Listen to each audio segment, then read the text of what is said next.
Alright, welcome to Pbteck, and in this video I'm going to give you the Gotv Malawi customer care representative's number. So if you are to activate a new decoder or you are facing some difficulties on your Gotv decoder and you like to contact them for help, the number will be highlighted on your screen. You pick it up and then you call them for help. If it's not about any inquiries about the Gotv products and services, but anything related to your Gotv decoder, they will ask you for the IUC number or the smart card number of your decoder, which will enable them to help you solve any problem related to your Gotv decoder. So with the IUC number, they normally place a sticker at the back of your Gotv decoder that have the IUC number and the serial number of your decoder. So you can check it over there and then you dot it down somewhere before calling them for help.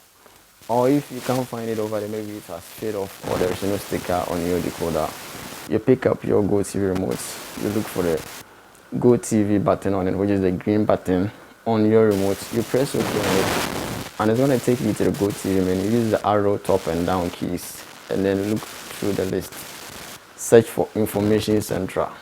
So you find it and then you put it on it, you press OK on it. And first on the list we have the IUC number of your decoder. That's what they're going to request from you for them to be able to help you out, clear any error or solve any problem that you are facing on your Gotv decoder.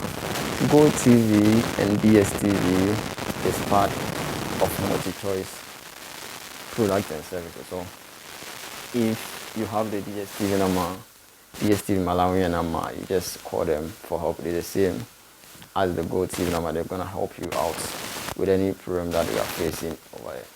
And before calling them, you need to have enough airtime before you proceed to call them for help. They're going to deduct at a normal calling rate, and they don't work normally on weekends. So if you're having any problem with your Gotv decoder on Sunday, you are not likely to get them to help you out. So you need to wait on Monday, then you call them. So make sure that you are calling them on working hours whereby they are active to help you out with any problem that you are facing on your decoder. So that's it. If this video has been helpful, all you have to do is subscribe, hit the bell icon, and you share on other social media platforms, and you keep coming back for more. Thanks for watching.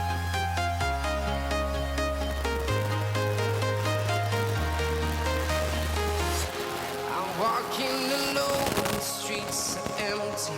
The only thing I can see is my own silhouette. I'm getting stronger, step by step. The clock is